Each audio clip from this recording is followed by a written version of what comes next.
Hi friends, welcome back to my channel tech with Prem in Kannada. Friends, 2024-25ನೇ ಸಾಲಿನ SSB post matric ಸ್ಕಾಲರ್ಶಿಪ್ಗೆ ಅರ್ಜಿ ಸಲ್ಲಿಸಲಿಕ್ಕೆ ಕೊನೆಯ ದಿನಾಂಕವನ್ನು 30/11/2024 ಏನು ನಿಗದಿ ಮಾಡಿದ್ರು ಅಂತಂದರೆ ನೀವಿಲ್ಲಿ ನೋಡ್ತಾ ಇರ್ಬೋದು.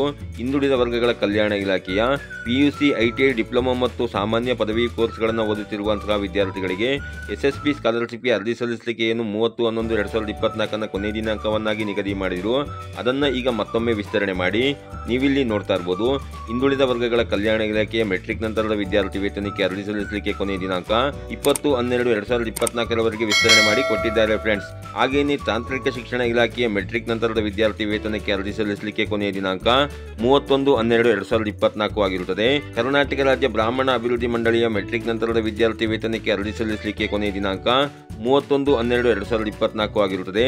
ಕಾರ್ಮಿಕ ಇಲಾಖೆಯ ಮೆಟ್ರಿಕ್ ನಂತರದ ವಿದ್ಯಾರ್ಥಿ ವೇತನಕ್ಕೆ ಅರ್ಜಿ ಸಲ್ಲಿಸಲಿಕ್ಕೆ ಕೊನೆಯ ದಿನಾಂಕ 31/12/2024 ಆಗಿರುತ್ತದೆ. ಅಲ್ಪಸಂಖ್ಯಾತರ ಕಲ್ಯಾಣ ಇಲಾಖೆಯ ಮೆಟ್ರಿಕ್ ನಂತರದ ವಿದ್ಯಾರ್ಥಿ ವೇತನಕ್ಕೆ ಅರ್ಜಿ ಸಲ್ಲಿಸಲಿಕ್ಕೆ ಕೊನೆಯ ದಿನಾಂಕ 31/12/2024 ಆಗಿರುತ್ತದೆ. ಹಾಗೆಯೇ ಕೊನೆಯದಾಗಿ ಕೃಷಿ ಇಲಾಖೆಯ ಮೆಟ್ರಿಕ್ ನಂತರದ ವಿದ್ಯಾರ್ಥಿ ವೇತನಕ್ಕೆ ಅರ್ಜಿ ಸಲ್ಲಿಸಲಿಕ್ಕೆ ಕೊನೆಯ ದಿನಾಂಕ 31/1/2025 ಆಗಿರುತ್ತದೆ. ಫ್ರೆಂಡ್ಸ್, ಯಾರ್ಯಾರು SSB ಪೋಸ್ಟ್ ಮೆಟ್ರಿಕ್ ಸ್ಕಾಲರ್ಶಿಪ್ಗೆ ಇನ್ನೂ ಅರ್ಜಿ ಹಾಕಿಲ್ಲ ವಿದ್ಯಾರ್ಥಿಗಳು ಅಂತವರು ನೀವು ಈ ಕೊನೆಯ ದಿನಾಂಕದ ಒಳಗೆ ಅರ್ಜಿಯನ್ನು ಸಲ್ಲಿಸಬಹುದಾಗಿರುತ್ತೆ. ಫ್ರೆಂಡ್ಸ್, ಈ ರೀತಿಯ ಒಂದು ಸಣ್ಣ ಮಾಹಿತಿ ಇತ್ತು. ಈ ಮಾಹಿತಿನ ನಾನು ನಿಮಗೆ ತಿಳಿಸ್ಕೊಟ್ಟಿದ್ದೀನಿ. ಈ ಮಾಹಿತಿ ನಿಮಗೆ ಉಪಯುಕ್ತ ಅನಿಸಿದ್ರೆ ವಿಡಿಯೋಗೆ ಒಂದು ಲೈಕ್ ಮಾಡಿ, ಕಮೆಂಟ್ ಮಾಡಿ, ಶೇರ್ ಮಾಡಿ. ಹಾಗೆ ನೀವು ನಮ್ಮ ಚಾನಲ್ಗೆ ಹೊಸಬರಾಗಿದ್ರೆ ನಮ್ಮ ಚಾನಲ್ನ ಸಬ್ಸ್ಕ್ರೈಬ್ ಮಾಡಿಕೊಂಡು ಬೆಲ್ ಐಕಾನ್ನ ಕ್ಲಿಕ್ ಮಾಡ್ಕೊಳ್ಳಿ. ಫ್ರೆಂಡ್ಸ್, ನಾವು ಹಾಕೋ ಮುಂದಿನ ವಿಡಿಯೋದ ನೋಟಿಫಿಕೇಶನ್ ನಿಮಗೆ ಆ ತಕ್ಷಣ ಬಂದು ಸಿಗುತ್ತೆ. ಫ್ರೆಂಡ್ಸ್.